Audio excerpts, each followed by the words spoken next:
After you, Dr. H. All right. Good afternoon, everyone. First and foremost, my apologies for not being there in person. Can you see me? Yeah. And hear me. Excellent. So we're going to get started right away because we do have two excellent presentations to share with you today. For those of you who don't know me, my name is Dr. Anj Marie Hancock. I'm the Executive Director of the Kirwan Institute for the Study of Race and Ethnicity. And I am, again, sorry not to be with you. Both Dr. Roberson and I had an unexpected and untimely memorial service that we have to attend for a dear colleague and co-author of ours in Los Angeles today.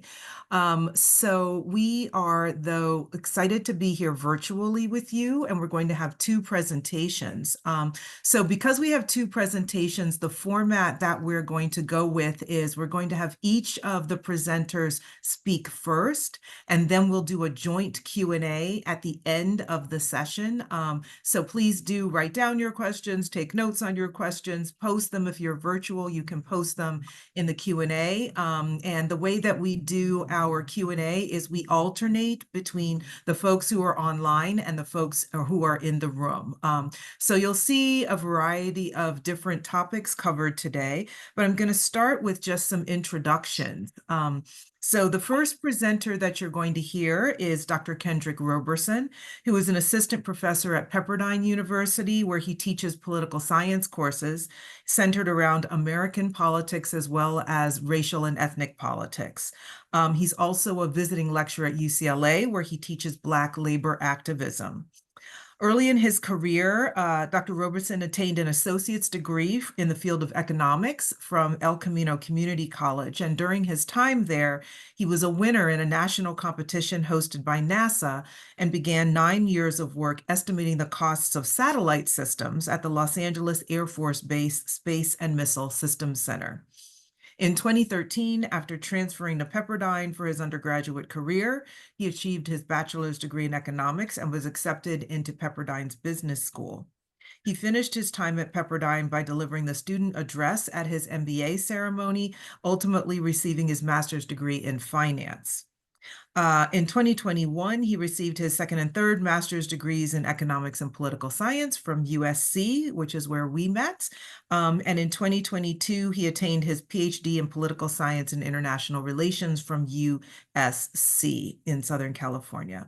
He is currently the elected chair of AFGE, the American Federation of Employees, Government Workers, National Youth Committee or Young Committee, where he represents over 100,000 federal employees across the nation who are under the age of 40. And he's also the executive vice president of Local 2429, which represents military civilians in Los Angeles.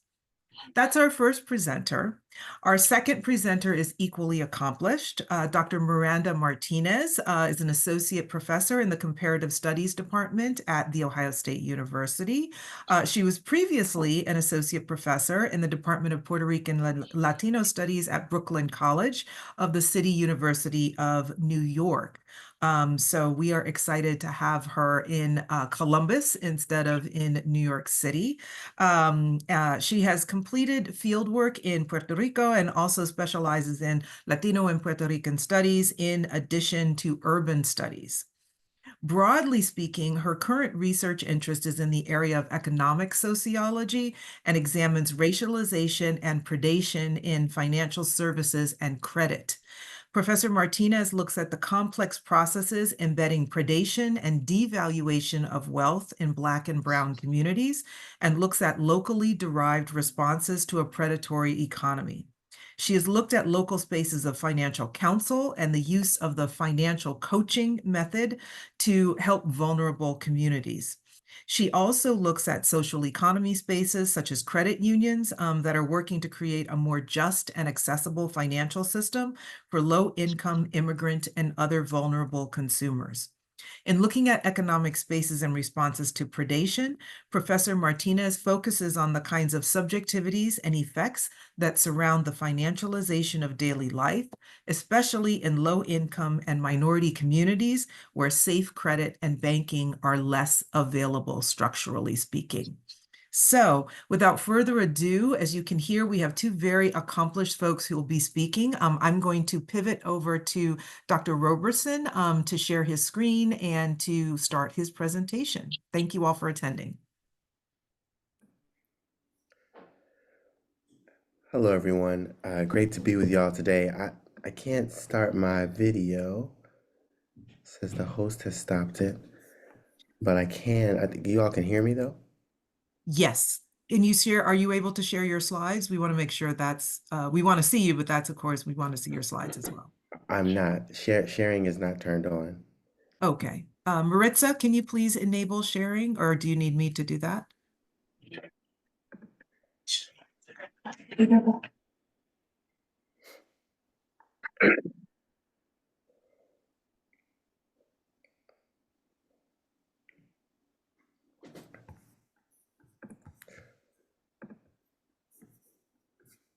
Try again now, Kendrick. I've just tried to.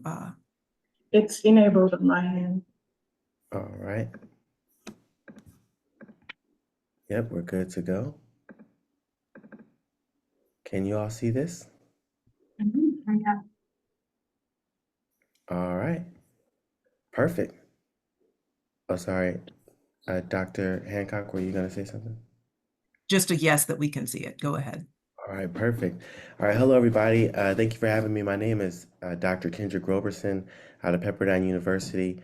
Small update. So I did have those positions with the American Federation of Government Employees, but I'm now actually the elected vice president nationally, representing over 750,000 working families across the nation that work with the federal and DC government. I'm really excited for the work we're doing there. But for the research I'm presenting today, I investigate how Black homeownership is impacted by the partisanship of judges in the state of New York, and I support my New York findings by employing a nationwide analysis of changing Black homeownership as well. I use a theory of insidious racism and a quantitative analysis to determine that there is a penalty of political parties on Black homeownership in America.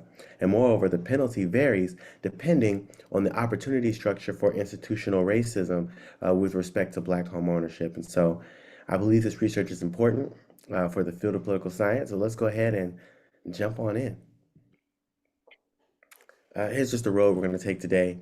Introduction, dive into the theory, research design, main results, and then I'll save it for the Q&A. So the project I'm going over today has recently been published. It was published this year in January in the Journal of Race and Social Problems. So it's titled Penalty of Party on Home Ownership and the Impacts of Judicial Institution Settings on the Black Political Economy. So, Black overview. Black poverty levels were at historic lows in 2017. All right. Income inequality between Black people and white folks were at a historic low in 2017. And wealth inequality between Black folks and white folks was higher in 2017 than it was in 1970. All right. The wealth of a typical Black family at the end of the civil rights era was 1/6 the wealth of a typical white family. And in 2017, it was 1/10. All right, so we had actually moved backwards in terms of wealth inequality since the civil rights movement. Many studies have looked into the primary contributors to rising wealth inequality that was growing worse over time. And so you'll see that first bullet there that I've written intergenerational wealth. And so many studies have shown that a very substantive portion of wealth that families currently own was obtained from the previous generation. And these studies vary in magnitude of that wealth transfer, but they range from over 50% to just under 80% of current familial wealth existing as the result of intergenerational transfers of wealth. And that is huge, right? And these wealth transfers don't only take place upon death, and sometimes we like to think of somebody dying and then transferring all of their wealth. No, these wealth transfers also are gifts given to family members while alive, investments in education, down payments on homes, right? In fact, home ownership is so important to the accumulation of wealth that a recent study by the U.S. Federal Reserve has shown that homeowners have, on average, 400% more wealth than the families that don't own homes. And this makes sense because instead of paying rent every month, these families are building equity as they pay their mortgage. All right, in light of all of this, home ownership for Black families becomes wildly important in diminishing wealth inequality, and anything that attacks Black home ownership becomes a major contributor to the growing wealth inequality. And so that brings me to the phenomena of the Black home ownership penalty. So home ownership across all 50 states had declined between 2010 and 2017, but Black home ownership declined much more precipitously. Here, Black home ownership is shown by the large yellow bar, right? It seems like there's a little overlap in transforming this from PowerPoint to slides, but you can see those red numbers up there, what the penalty actually is. Um, and while this penalty is already an issue, when analyzed across all states, it gets more interesting when you split the data by states controlled by the Democratic Party versus the Republican Party. Now, notice here how the graph has changed. When you look at just the democratically controlled states, you see that home ownership declines among Black families is more aligned with the overall declines in these states. There still appears to be somewhat of a penalty, but it's far less prominent than what we see in the Republican states.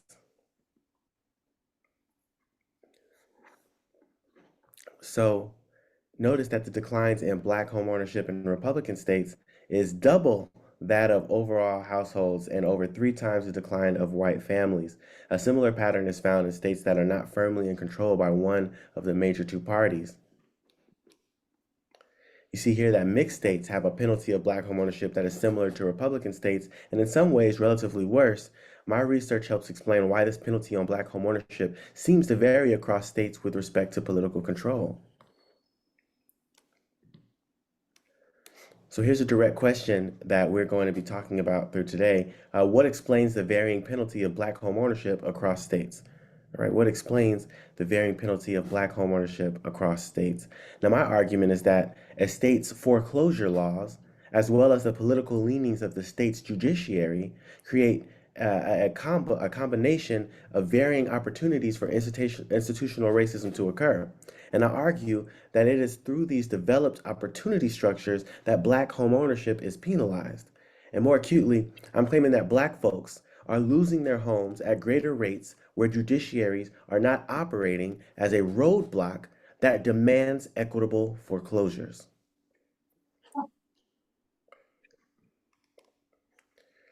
Here's a brief overview of my research design. I use an OLS regression and a difference in difference analysis, and we'll discuss the specification of in the research design section of this presentation. So here's my bottom line up front. What I found in my analysis is that in areas where foreclosures must go through judges, and those judges lean Democratic, there is no penalty on Black home ownership. This is evinced by my analysis on New York, as well as my nationwide data. In all other areas, there is a significant penalty on Black home ownership, and we'll get more into how that happens very soon. So there's some key terminology I want to put forward as we continue. First, and for my New York analysis, I analyze changes in home ownership levels across judicial districts. So New York, the state of New York, has 13 judicial districts, and when voters go to the polls, they elect judges that will serve the people of their district. Now, for my nationwide analysis, I want to differentiate between a judicial state and a non-judicial state, since those are going to be of primary importance to this research. A judicial state is a state that requires lenders to go before a judge to foreclose on a home. You want to foreclose on a home, you got to go through a judge. A non-judicial state is a state that provides an out-of-court process to foreclose on a home. And this means lenders who want to foreclose have an easier, less expensive route to foreclosure. All right, and finally, and also for the national analysis, I want to explain how I measure party control of a state. So for party control, I look to the legislatures and the gubernatorial seats. A state is considered controlled by Republicans or Democrats, in my analysis, if at least one of the state assembly, the state senate, or the governorship is controlled by one party for the entire 10-year period between 2008 and 2017. All right, and if no party controls one of these three in a state for the entire period, then the state is considered a mixed state. All right, so these are the terms that you'll hear me use throughout the presentation. Now, this research makes two major contributions to how we understand the political world. The first is in American political institutions, and more specifically, the use of ideology by judiciaries to inform rulings. Now, this is very important because scholars have confirmed that when the law is very clear on how judges should decide, judges do in fact follow the law and not their political ideologies. When it's very clear, they follow the law. However, when the law provides room for judicial discretion, such as in state foreclosure laws, judges vote in accordance with their political ideology, and as such, there is room for discretion. Liberal judges, or I say where there is room for discretion, liberal judges decide on their cases with a sharper eye out for insidious racism than conservative judges. And this sharper eye can prevent racial targeting, which lends to the second major contribution of this work, right, which is the role of political institutional setting on homeownership. As it relates to the politics of foreclosures, there are few studies that document the interaction between politics and foreclosures. However, the previous literature shows that lenders actually practice discretion when choosing which houses to foreclose on, and discretion opens the door for discrimination. So, for example, in anticipation of new federal regulations during economic downturns, big banks will delay foreclosures in the districts of members of Congress who serve on the Financial Services Committee. So, who lenders decide to target for foreclosures is not simply limited to the merits of the case, but it's based on a strategic assessment by lenders of cost and rewards, right? Basically, a profit maximization. There isn't, hey, if you fit this criteria, we're going to foreclose on you. No, they're actually making that strategic decision, right? And this research contributes to this literature by providing the partisan judiciary as a key player in foreclosure decisions by lenders, okay? And this is where my theory of insidious racism comes in. So I put forth the theory of insidious racism for this work, and my theoretical argument is that resistance to insidious racism against Black Americans is greatest in states controlled by the Democratic Party. And what I mean by insidious racism is that America has passed a lot of anti-discrimination laws, and we have, as a society, condemned discriminatory behavior on the basis of race, color, ethnicity, and a handful of other reasons. So overt racism has declined significantly by and large over the last 6 decades.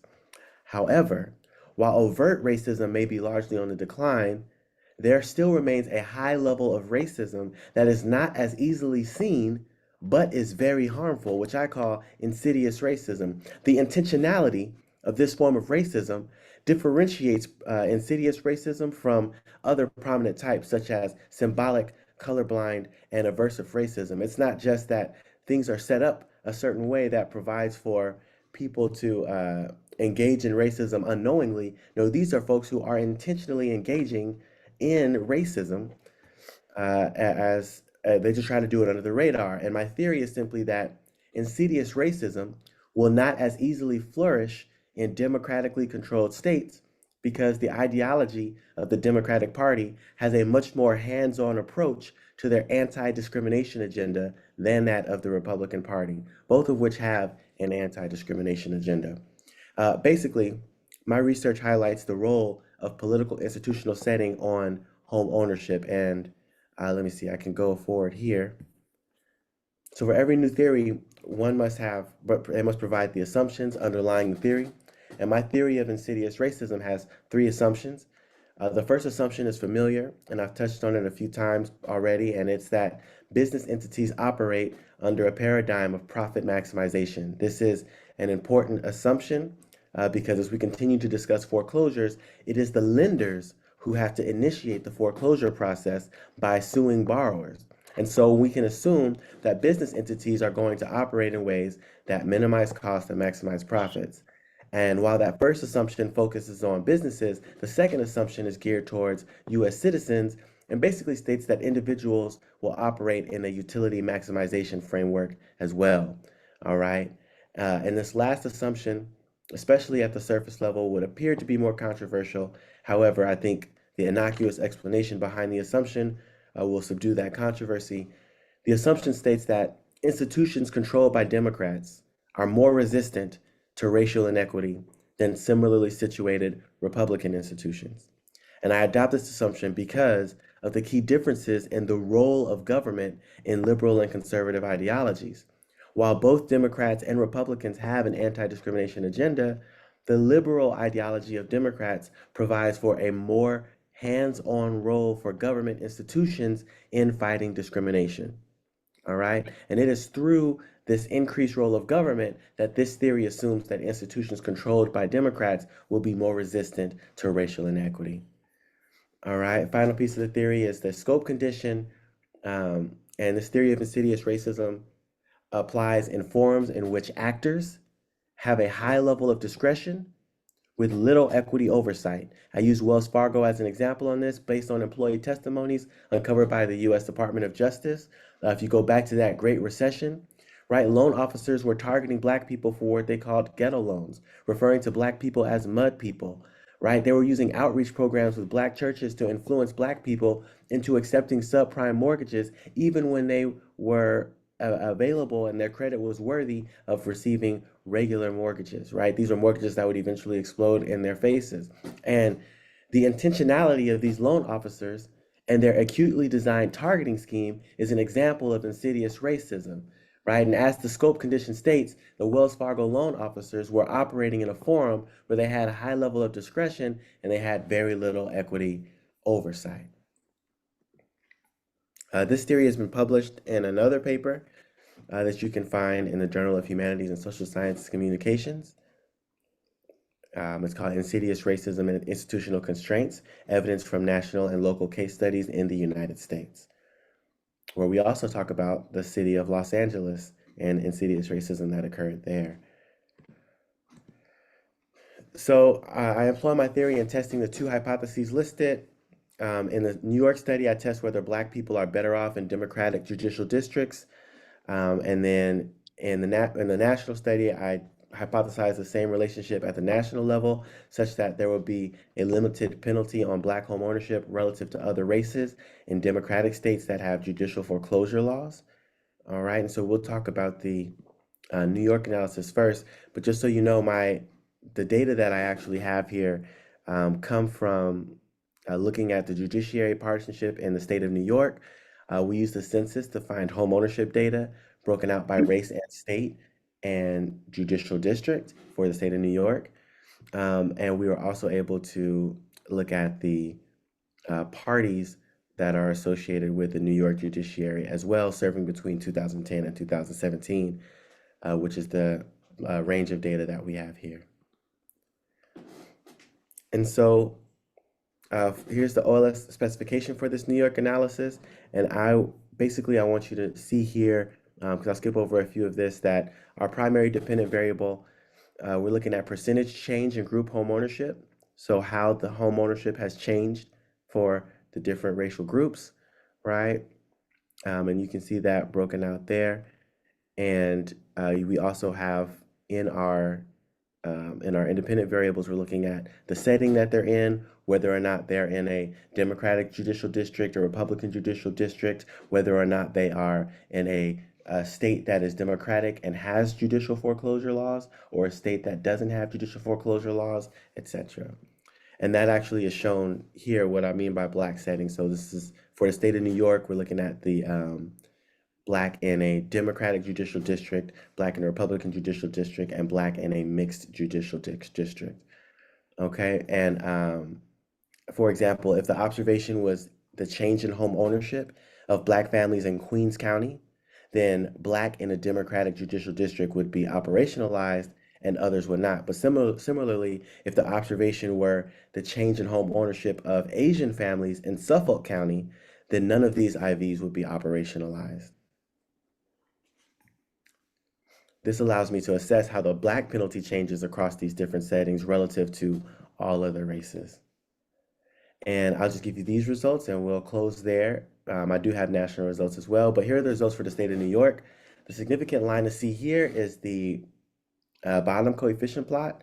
So year over year, Black home ownership experienced a penalty in New York judicial districts where Republican constituencies were picking their candidate, and that penalty was around 1.5%.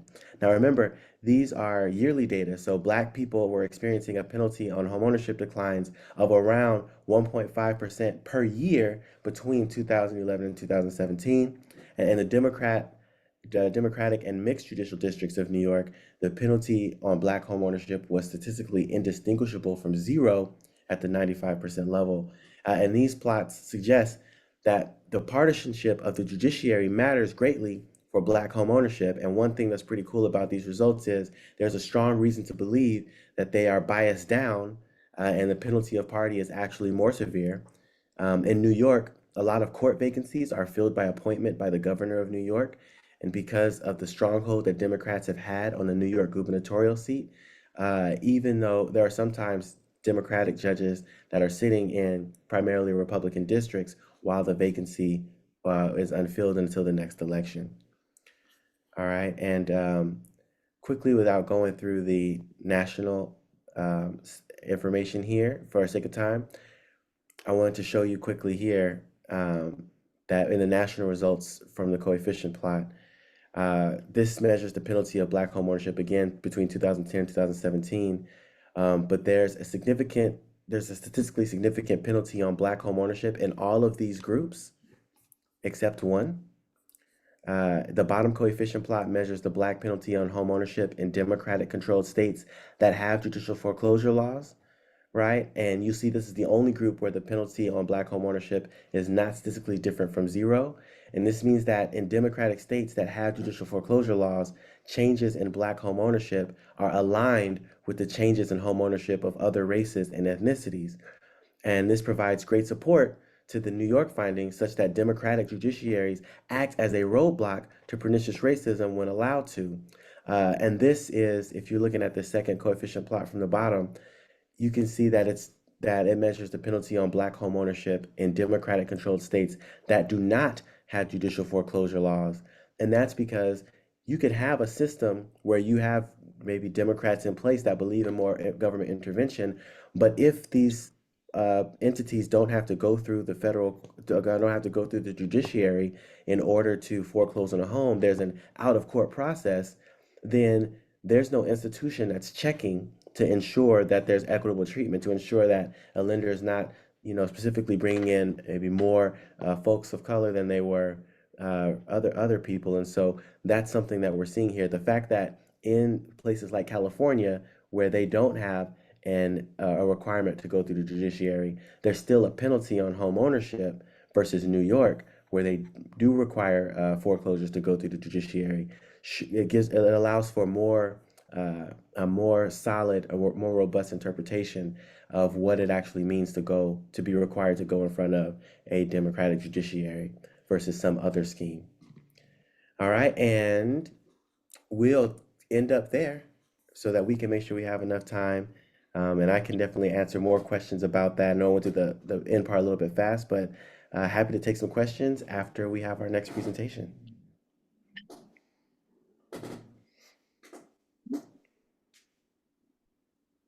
Thank you. That was fascinating. And I'm really happy to see that there are some, let me just make sure I have it. So if I press this, it advances the. Yeah. Dr. Robertson need to stop sharing. Okay, great. So if I stand, do people mind if I sort of stand behind the podium, even though it'll block my face a bit? Easier.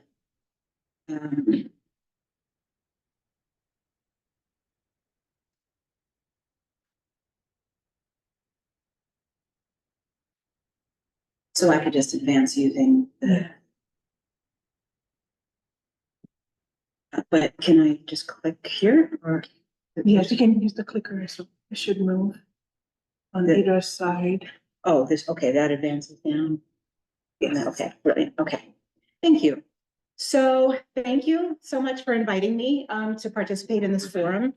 And I am noticing already, just listening to Professor Roberson's discussion, I think if we discuss further the question of discretion, also comes in here, and this idea of insidious racism, I think is a really useful concept to talk about. except that I'm going to be, part of what this paper is trying to do is thinking about how insidious racism is invisibilized in markets. And as I'll talk about, we tend to imagine somehow that when we move into markets that we are somehow, and especially in homeownership, we imagine that we are in a sense protected from that kind of insidious racism, or that there are laws that can help to do that. And much of this presentation is actually quite descriptive, and I hope you'll bear with me. I think because the discussion of the recent attention to appraisal discrimination actually brought to light just how incredibly unregulated and unexamined the appraisal process is as a site for insidious racism. So those are just some thoughts on kind of where we will talk about. So you may recall that at around, this is a paper that I started working on during COVID, and that there was a number of stories that came around 2021, 2022, where there were news reports focusing attention on this problem of appraisal lowballing in home appraisal. And many of those actually were from the Bay Area. This one actually was one in the Baltimore area in 2022. And it received a lot of attention because Professor Nathan Connolly and his wife Shani Mott are both esteemed academics, and Professor Connolly is a historian of redlining and policy discrimination in African American communities. And but this report of what happened to them is something that had happened to, was reported as happening to really dozens of homeowners around the country. And what happened was that not only did their appraisal for a renovated home come in far lower than what they expected, they did an experiment of basically removing family photos and art from their home and having a neighbor come in to stand in, a white neighbor come in. And once they showed the same house with a white owner, you can see here that it came in at substantially higher. So the revelation of so many stories of appraisal bias raised serious questions about the structuring of real estate markets at a fundamental level. And I want to, in this presentation, I want to talk about that investigation, which I think was really interesting and is generally under-examined. There's a federal task force that was convened to talk about it. I'm going to talk about that in depth.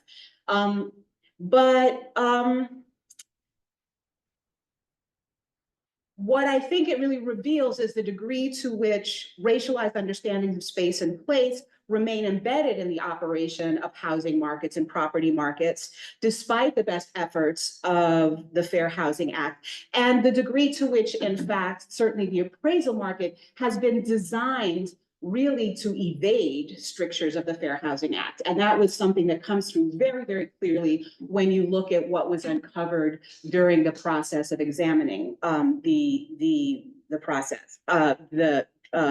process. Miranda Joseph, no relation, but she's a sociologist who argued that the racialized impact of subprime lending in the 2008 foreclosure crisis indicates, as she said, a financial structure that is not impersonal, does not disregard the persons involved, but rather actually depends on a disrespectful regard for particular borrowers. So rather than wondering at the persistence of market-based mechanisms that frustrate Black wealth building, what we really need to move to is to analytically incorporating how this disregard recurs and how it remains embedded in our very notion of value, so that we can stop being surprised by this. The markets, as you'll see, these markets are designed to work in this way. Just some background, as I said, some of this is going to be a kind of story of how this got elaborated. I don't know how many of you have read the work of Andre Perry, who is a researcher at Brookings Institution. In 2018, Andre Perry published a report entitled The Devaluation of Assets in Black Neighborhoods. And it's mostly a statistical analysis that tries to control, it uses statistical methods to compare appraisals for homes of similar condition in neighborhoods of similar amenities, which is hard to do because obviously the legacy of racism and segregation is such that very often Black neighborhoods are simply not as nice as white ones, and that is seen as an adequate explanation for why Black homes are valued less. So his analysis tried to control for that. There was, one of the findings was that overall, homes of similar quality in neighborhoods with similar amenities were evaluated at 23% less in majority Black neighborhoods compared to those with few or no Black residents. The House Committee on Financial Services, after the study was published, convened some hearings in 2018. And in 2020, Perry published a book, this book, Know Your Price, Valuing Black Lives and Property in America's Black Cities, which expands on the study using interviews to really show the price that this devaluation has. And his point is, as he describes here, this is him responding to one of these news stories, is that it has both an individual, the ways that households leverage housing equity to create social mobility means that this ongoing devaluation has really crucial implications for social mobility. People take out a HELOC to pay for their kids' college education, right? If you don't get as much, you're going to have trouble doing that. And it also, as he says here, it also means that collectively in neighborhoods, in Black neighborhoods, there are things that can't happen because the wealth is not being generated. There's a kind of a stranglehold at the individual and the collective level. I want to draw attention to that sense of mystification that is expressed in this term that he uses. Something is going on throughout the real estate market that is denying appreciation of value to Black homeowners and communities. And obviously, part of the reason these stories are upsetting is because, as Dr. Connolly says, there is a sense of shock, right? That the house lose value simply because a Black person lives in it. If an appraisal is a simple market mechanism that's supposed to fix a house's price on the basis of its value, then what exactly is happening here? In my article on this, I have some thoughts and expansion on what the appraiser may be doing, but I don't know, but right now I don't, and I can talk about that, but this is going to be mostly looking at questions of the regulatory process. And somehow we have learned the lesson that because housing markets operate through the value of tangible assets, somehow housing markets won't reflect racial societal attitudes, and that simply having an asset will somehow a guarantee of a kind of value neutral, it's going to be, it's just property, right? And obviously this points to a deeper problem. Think of the decades of government programs steering Black and brown people to home ownership precisely because the ownership of an asset is intended to really just resolve the problem of racial discrimination.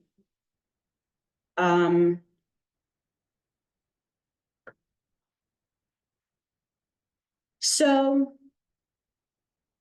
what happened after, had anyone heard of or followed the PAVE process or the, on June 1st, 2021, which was the centenary of the Tulsa Race Massacre, which was an infamous murder of residents of what was called Black Wall Street in Tulsa, Oklahoma.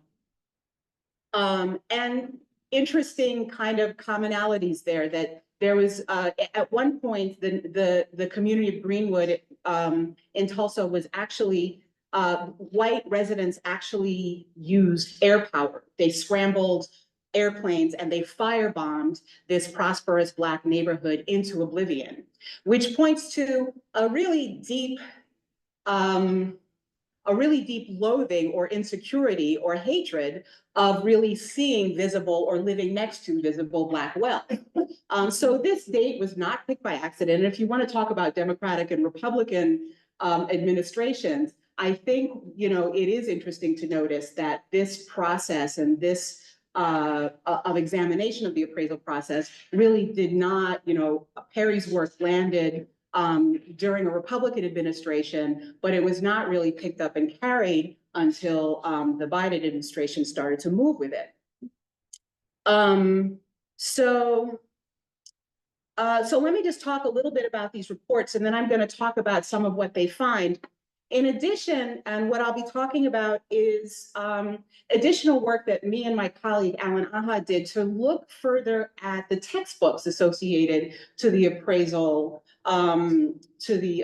industry, and to make an argument about a particular way of perceiving a market-led way of misperceiving or incorporating race in ways that are putatively race neutral. So let me just say, so there's the Biden administration convened what was called the PAVE task force, which stood for the Property Appraisal and Valuation Equity task force. So several federal task forces, and they put together a lot of data. Some of the really, Juna Howell and Elizabeth Corver-Glenn contributed this study, which is a statistical study that looks at appraisal discrimination and actually documents that it's actually grown worse, especially during COVID. So this idea that it will kind of fade away, it actually seems to be intensifying. That was incorporated. And then on the side, an organization called the National Fair Housing Alliance, which is a California-based organization, which among other things, has filed a class action suit, or is pursuing class action against the real estate industry in California on behalf of homeowners who have experienced this. So these were incorporated into this PAVE action plan. There were, and the PAVE, that was actually released in 2022. Upon reading what was wrong with the appraisal industry, and I'll go into that in a minute, Representative Maxine Waters of California convenes, she's head of the House Financial Services Committee, and she convened hearings on this preparatory to introducing a bill where she sought to actually federalize the appraisal, to create a federal valuation agency that would basically federalize, take out of private hands the entire appraisal industry. So that hearing in 2022 got a lot of attention because it was rather high stakes. So just a few things of what they found. And I just, there's a lot here on governance. There's a lot to be said about incredibly unaccountable and backwards governance. But homes in white neighborhoods are appraised at double the value of homes in community color. This is something that comes through in Corver and Glenn. And also what I already pointed to, that there has been an increase 75% over the last decade. Valuations under contract price are more likely in communities of color. So in general, an appraiser, so uh, contract is the actual sale of the house, right?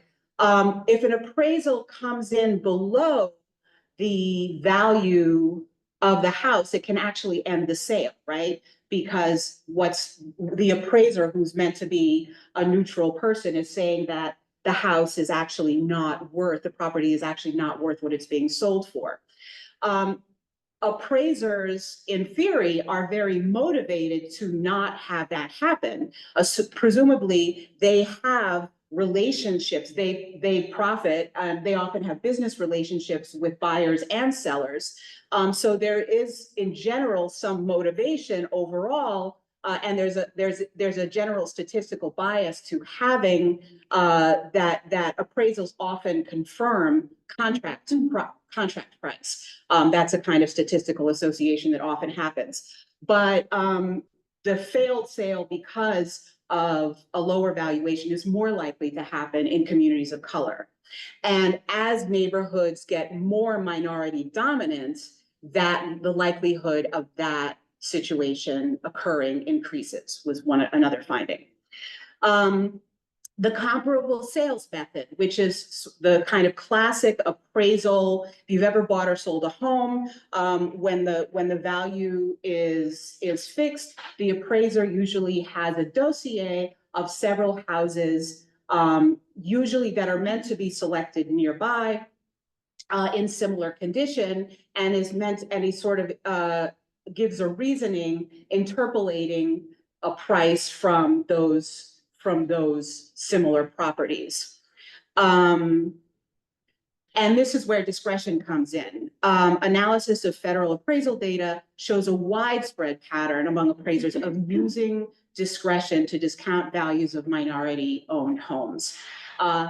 The national appraisal body known as TAF, the Appraisal Foundation, had made a great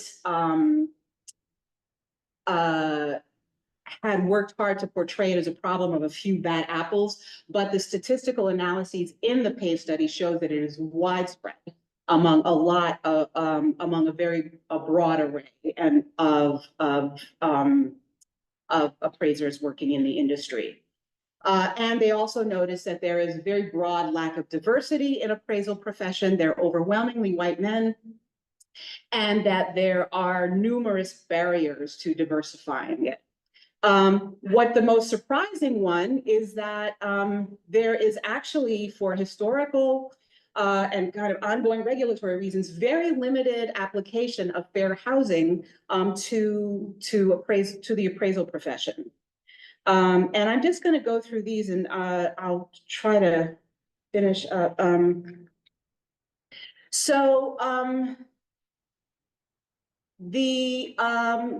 The NFHA, the USPAP are the ethical standards that appraisers are given in order to guide their appraisers. One thing you can see in some of these standards rules that the NFHA points out is that they encourage impartiality and objectivity, but none of the regulations before 2023, when they were forced to write it in, actually mention fair housing standards. They emphasize the discretion of the appraiser, but give no specific guidance on avoiding discrimination. So they basically say that, so there's a sort of overall, you must be unbiased, and they sort of treat analytic bias and racial bias as kind of the same thing.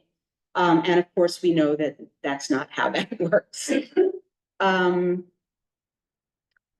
So these are actually the standards that the Appraisal Foundation actually pointed to say, look, we do give guidance on not discriminating. In contrast, guidance for what are known as the government-sponsored entities, Freddie Mae and Freddie Mac, actually has specific fair housing guidance that they include in their regulations. And you can see the difference. Rather than unbiased, sort of broad entreaties to be objective or unbiased, they actually list unacceptable appraisal practices, development of evaluation concludes based either completely on sex, race, or color. So only when a mortgage or a home sale is going to be covered by a GSE, is there fair housing scrutiny? If it's a private sale that is not through Freddie Mae or Freddie Mac, the scrutiny is much looser. And in fact, the only regular analysis prior to the pay process, the only regular analysis of appraisal data that occurred was only through GSE sponsored home sales. The others were not at all examined. And the data was not made available to researchers. Why is that? Well, it turns out that appraisals were not included in the provisions of FHA until 1988. At the time there was, when fair housing was being passed, it was seen as more important than to keep, to prevent what the worry was overvaluation. That if you couldn't discriminate, in essence, that it would actually warp a market and create a deformed market. So appraisal independence was seen as more important than non-discrimination. So this vision of discretion was actually embedded throughout the appraisal process. And only when you have, again, GSEs, government-sponsored entities such as Freddie Mae or Freddie Mac, only then do you have fair housing scrutiny. So the regulations are written very different in the two different places. And this has left a regulatory hole that the appraisal industry has continued to use to keep minimal mention of discrimination in its regulations and procedures. And our analysis of contemporary appraisal textbooks shows a pattern of offering guidance to circumvent fair housing laws. Now, I did with my colleague an analysis of a lot of people kind of look through old trading materials and appraisal and underwriting handbooks going back to the New Deal to talk about race. There's a number of studies that do this, but it actually hasn't been done lately.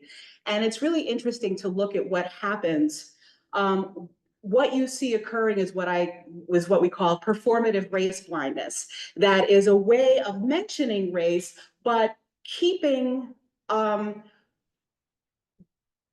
but communicating at the same time the importance of racialized notions of space and place, and really, and this is a 2020 textbook that was actually revised. So this is a textbook that was revised around the time of Black Lives Matter and all of these things when this was already heating up. And this is the guidance. This is one of the textbooks that was published by the Appraisal Foundation. And you can see here, so this is one that basically informs new appraisals that discrimination laws are a reporting problem, not a legal or ethical problem. So basically, appraisals must be familiar with fair housing rules. There's no mention of what fair housing rules actually are in the textbook, but you must become familiar with them. And it puts limitations on what an appraiser can say. So it treats it as a reporting problem, not a legal or ethical problem that they have to grapple with. And understanding that appraisers are not ordinarily sued, but their clients can be. So this is about training an appraiser to deliver a report that won't get their clients sued, but that contains what they see as essential racialized knowledge. I'll just do these two and then I'll stop because I know I'm going a bit long, but here we have, at another place, guidance that racialized demographic information is essential to valuation, but must be conveyed indirectly. And notice here what's being linked to the idea of positive and negative factors. An appraiser should report positive and negative factors. Describing who lives in a neighborhood or market is not acceptable. Describing what in a neighborhood is usually acceptable. So again, an implicit acknowledgement, right, that there is a who that is negative, who you're not supposed to say anything about. But if you can say things around them that cue the person in, then the report will not run afoul of fair housing laws. And then another interesting one, basically, what ends up being kind of the art form for appraisal and the way that discretion gets used is that appraisers are trained to use all kinds of proxy data to circumvent fair housing injunctions. And all of that data is much more plentifully available these days, right? You have consumer data, you have marketing data. So in order to communicate this essential racialized knowledge without actually tripping any fair housing wires, they basically are encouraged to kind of create proxies. And so here's some ownership and rental data, financial capability of residents, right? So once you see how it's done, it's very, very obvious, right? How this is recurred and the use that discretion is being put to in order to embed racial disregard in an ongoing way in the appraisal process. So contrary to this idea that the appraiser is somehow not somehow an objective person involved in all this, we see that for many reasons, the appraiser is actually as motivated as, you know, realtors or anyone else to perpetuate this racial disregard and racial segregation. And I have other pieces, but I think I'm going to stop there. I feel like that's enough to kind of get us going. You can see, I would argue overwhelming. Our argument is that historically, racial knowledge was seen to be essential to housing markets, right?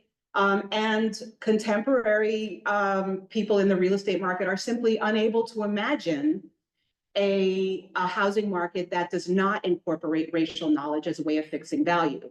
And they seem unable or unwilling to imagine a way of fixing value that does not include racial markers of regard and disregard. So I will stop there.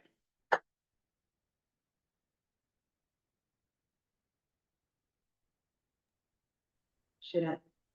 Well, thank you everyone for attending. What I would like to do is could we please give both Professor Martinez and Professor Roberson just a round of applause before we start our Q&A? Can I just do stop sharing? Yeah, you can stop sharing, yes. Should I stay standing here? Should I? Yes, so what we'll do at this point is we do have someone who is moderating the questions online, but we typically start with someone who is in the room. So is there someone in the room who would like to ask either Professor Roberson or Professor Martinez a question about their fascinating presentations? And you can see how complimentary the presentations really were. Shall I? Well, and I know that. Yeah, can I, Glennon? Yeah, so thank you very much. This is really important work. And actually Kerwin did some work looking at Franklin County auditor and their practices and really evaluation, home valuation for tax purposes. Not necessarily for things, but for the auditor to determine property taxes. We found some really interesting things. One of the things we found was that there was some overvaluation for tax purposes in predominantly Black neighborhoods, and undervaluation in extremely wealthy neighborhoods like Upper Arlington, until the county made some changes. I believe those changes were made in 2017, again. We're around about that time when those disparities kind of went away in the data. And we did see some historical precedent for tax purposes overvaluing Black property, undervaluing white property. So I was interested in both presenters' thoughts on the differences in approach and appraisal for sale when you're selling property and working with realtors versus for taxation purposes, and what kind of disparities you might have seen. That isn't something that I've examined. I don't know if Professor Roberson wants to say anything, but I have some thoughts in general. I think among other things, I sort of analyzed the testimony that was from the from the Financial Services Committee.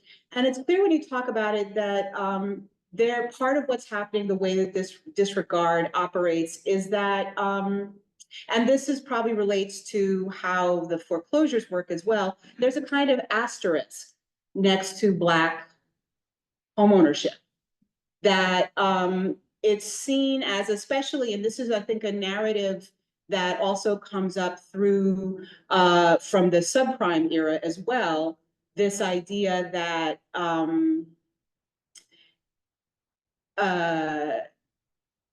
it's that the modal homeowner who must be protected is the prosperous middle class suburban white person, and outside of that mode, one is a bit leery of it, over encouraging it. That came through, for example, in the hearings that Maxine Water convened, and this also comes through in much of the historical treatments of discrimination. That for example, covenant behaviors. So one of the things that appraisers are supposed to do, right, is to set values. Part of what they're kind of empowered to do is kind of risk containment. So this is where covenants came from. You fix a value, but the only way to keep having a steady value or accumulation going forward is to keep out, and this was a kind of famous Frederick Babcock, who was head of the FHA during the Great Society and who actually created the appraisal industry and other things. He talked about the problem of filtration, that is, of entry of immigrants and non-whites into white neighborhoods. So I think that, yeah, there is a protective sensibility there, that middle-class white homeowners must not be overburdened because it might harm those communities. And that same regard is not extended to Black communities. Thank you, Dr. Martinez. When people ask questions in the room, Zoom attendees have trouble hearing, so could you repeat the question? Oh, sure. For the next set of questions.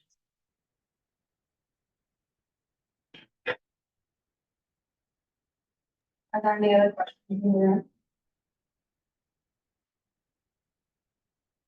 So we don't see any questions online at this point. And again, Maritza has asked if you have a question online, just use the Q&A function to insert your question. Is there another question in the room?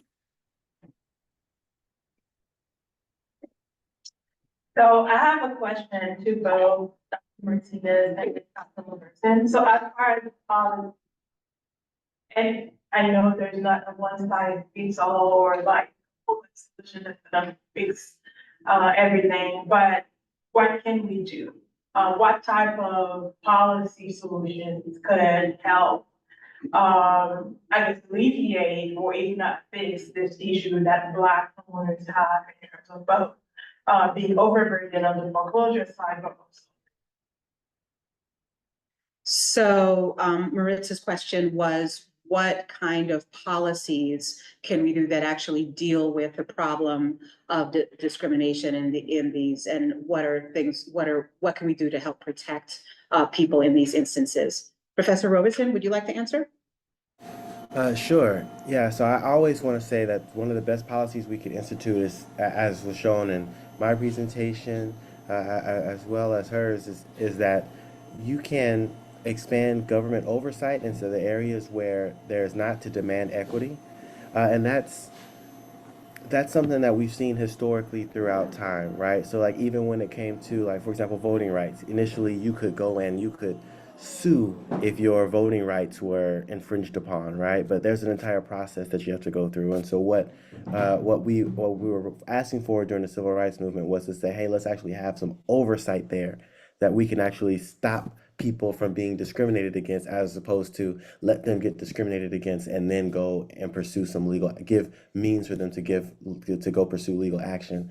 And so expanding that the realm of government oversight, it diminishes that a lot of those instances of insidious racism where people are acting or operating differently because they feel like they could be racist underneath the radar. They don't have to necessarily be exposed to the public in that and those racist actions. And so I think that's really what's going to providing that extra layer of oversight, especially in areas like housing, where we are still seeing all of this discrimination. Providing an extra layer of oversight would be very beneficial. I can say a little bit about the appraisal industry. Um, some of what needs to happen is actually still being fought out. So, the federal, Water's idea of the federal appraisal agency, the valuation agency, will probably not happen. But certainly, what's happened, or it might, but it's getting a lot of pushback. However, the CFPB, the Consumer Finance Protection Bureau, is now more involved. There have been more daylight is on both the governance and the over. There's more eyes on the data of how this is playing out. I think at a deeper level, there's a way that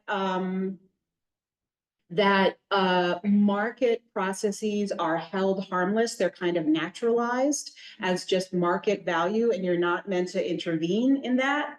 And when you see a situation where Blackness just gets discounted, that obviously can't be tolerated. There needs to be kind of regulation and eyes in this market. And I think also that there's a way that one of the kind of little tricks you see coming up is, you get told you're a homeowner, you're a savvy consumer, you're building wealth.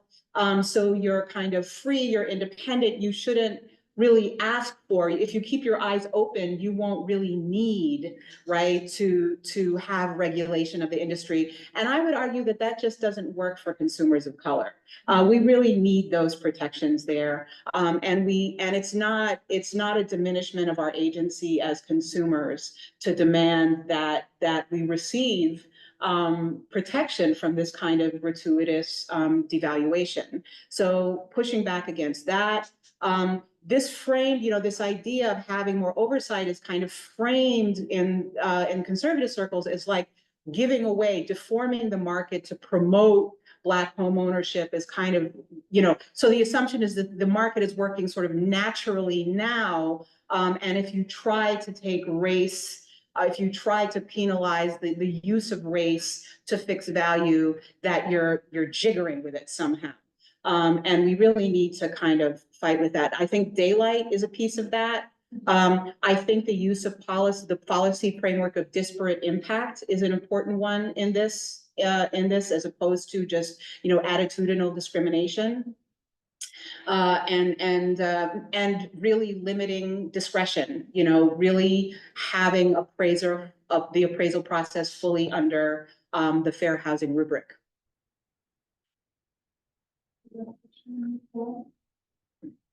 So we were going to alternate, yeah. So I had a question, and then we can come back to the room for both Professor Martinez and Professor Roberson in terms of the data and the evidence that you each marshaled. Can you all talk a little bit about the data that you assembled for your projects and why you chose to focus on the data? And I guess really talk about why it's so important for us to have that data available and collected, as opposed, because there's also been, of course, a significant movement around the banning of collecting any data that would be able to kind of demonstrate or prove where inequality or where inequities exist. So just wanted to have each of you talk a little bit about that before we go back to the room for questions. Professor Roberson? Sure. So the data that I collected came from primarily from the census. All right, so we collected, a very large novel data set where we were able to go and get home ownership data by state, by year, for each of the 5 races that are shown on the census.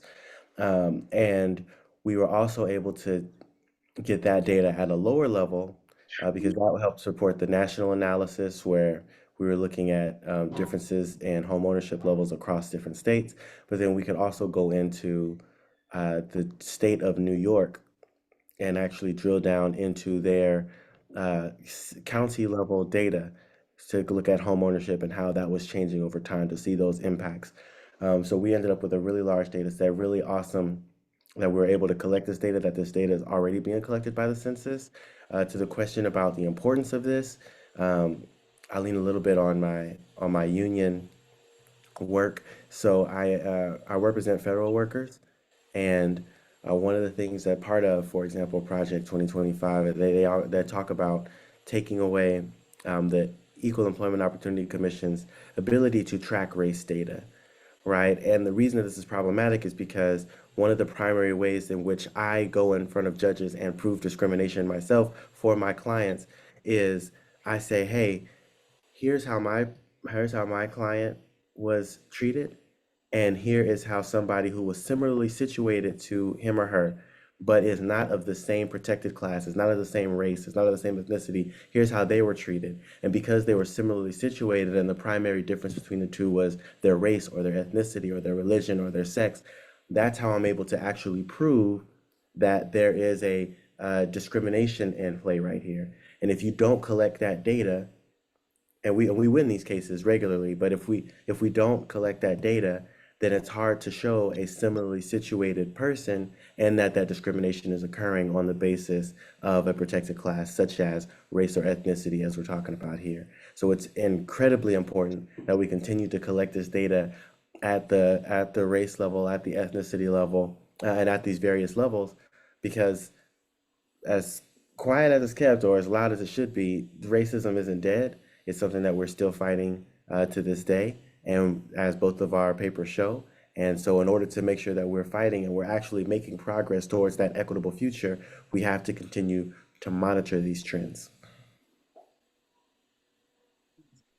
I am a sociologist who works in a humanities department now, and that sort of influences my framework.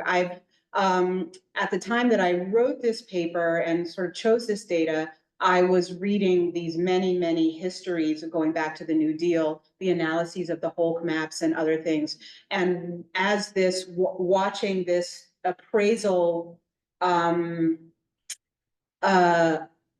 this appraisal controversy explode, it struck me that in all of the many books the very fine books that I read that have, from Katznelson and so many other Slater, so many other people who write about the embedding, the exclusion of Black people from the New Deal, from Social Security, all of those things that I hadn't really seen that kind of textual analysis done with any contemporary work. And I think it felt important to do that work because I think the failure to examine what we're using today, and there are a number of books that look at textbooks and appraiser handbooks going from the 30s, the 40s, the 50s, and 60s, the pre-fair housing era. But really, I found nothing that until the NFHA kind of cracked them to really start to really look at, and it shows you something fascinating about how this discourse of race blindness ends up being a cover for firmly embedding race even further. So for me, it's important, it's enlightening to kind of look at these policy discourses to really uncover the kind of language that we're working with now. And I feel like that is kind of, when you look at it, you're kind of like, oh, that's how they did it. And it's obvious, but before you do that, it's kind of mystifying how a market could work this badly.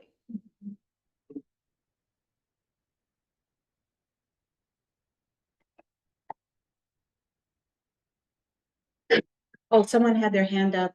Oh, did you get a chance to? Oh, nobody else. Maybe Yeah. the room have. I know, I think we just had I think we're taking turns, right? There's no. Oh, please. Yeah, so I had two separate questions. One one for Dr. Robertson and then the other one for Dr. Martinez.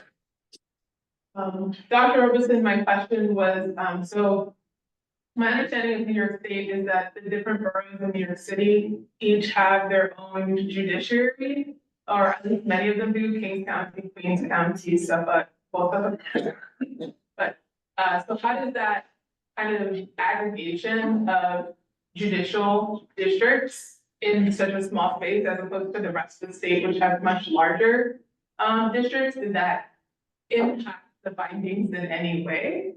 And then my question for Dr. Martinez is, housing, is a huge part of our current election discussion, especially, the different candidates' proposals for how to, alleviate housing, issues. And so what are some things that you're forecasting or looking into as far as, future, the future of appraisal once ostensibly the housing market opens up?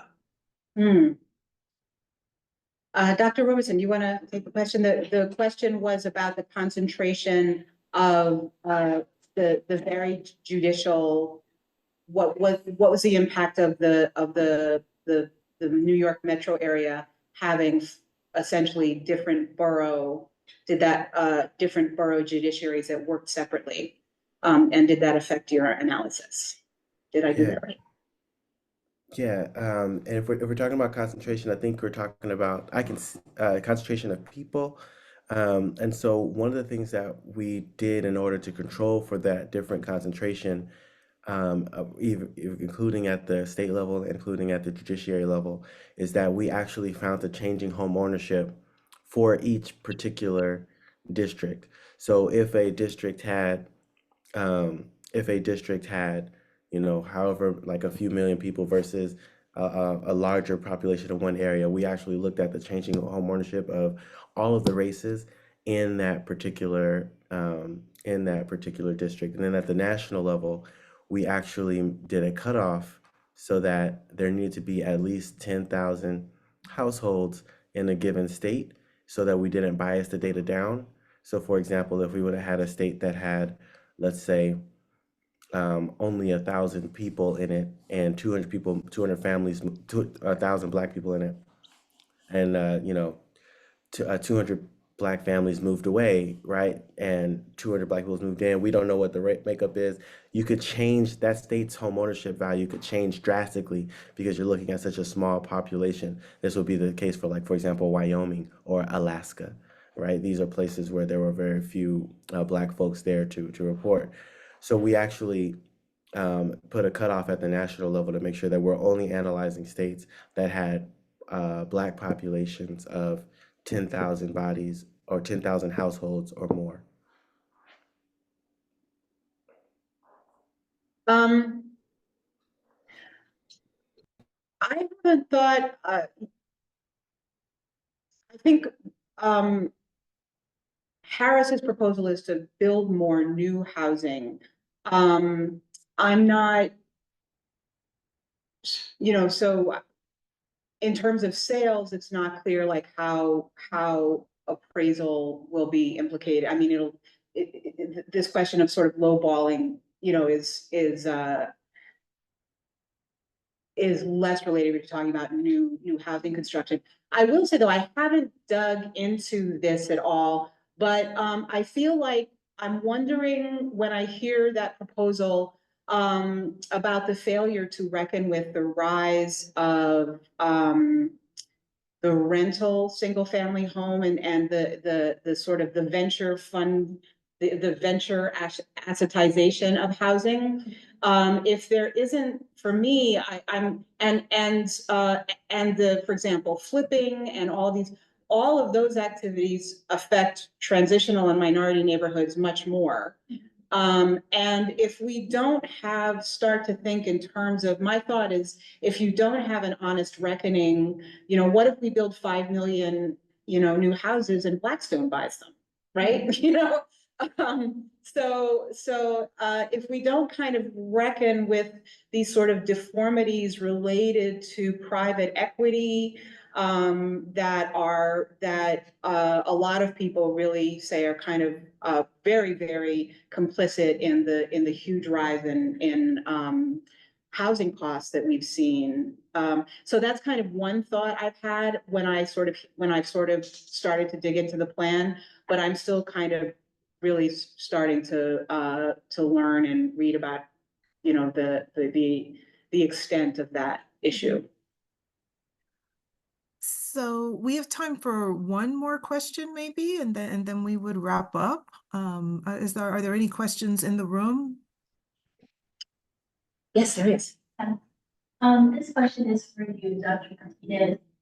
Is there any ideas that you have on how to go about diversifying the workforce when it comes down to the appraisers? And I'm thinking of that in terms of if the Inflation Reduction Act IRAs come online and they're looking at doing the retrofit to a lot of these buildings to make them more energy efficient, that's going to increase the home value significantly, but that could be a future issue.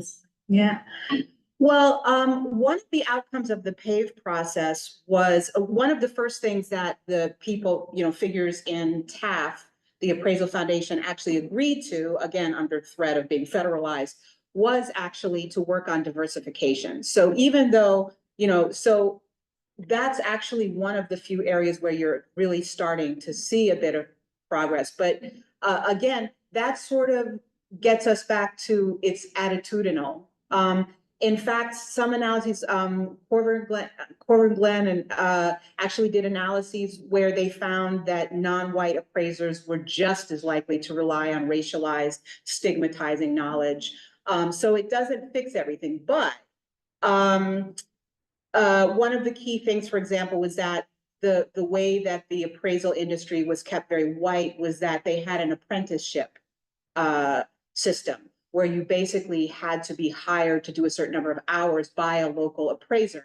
The idea being that you acquire kind of local knowledge about the market and the terrain. But of course, that ends up going to people who it's that sort of structuring of apprenticeships was a clear way that it was that racial homogeneity and whiteness was kind of maintained. So that system is being looked at.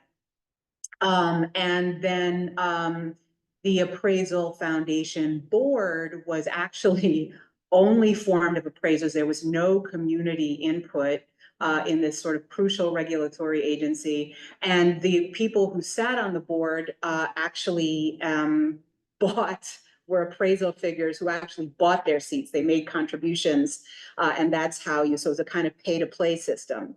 So that's being looked at.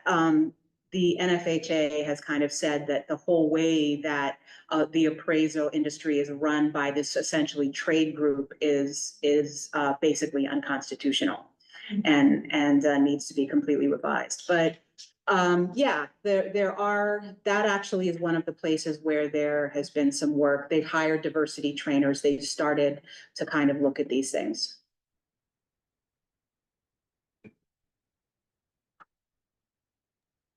Great. Well, again, please join me in thanking Professor Martinez and Professor Roberson. And please do join us for the rest of this semester's forum talks. You can find those on our website. And this recording will also be posted on our Vimeo channel. So please do feel free to revisit or to share it with folks who might be interested in these kinds of topics. Thank you again, and everyone have a great weekend. Thank you. Thanks, everybody.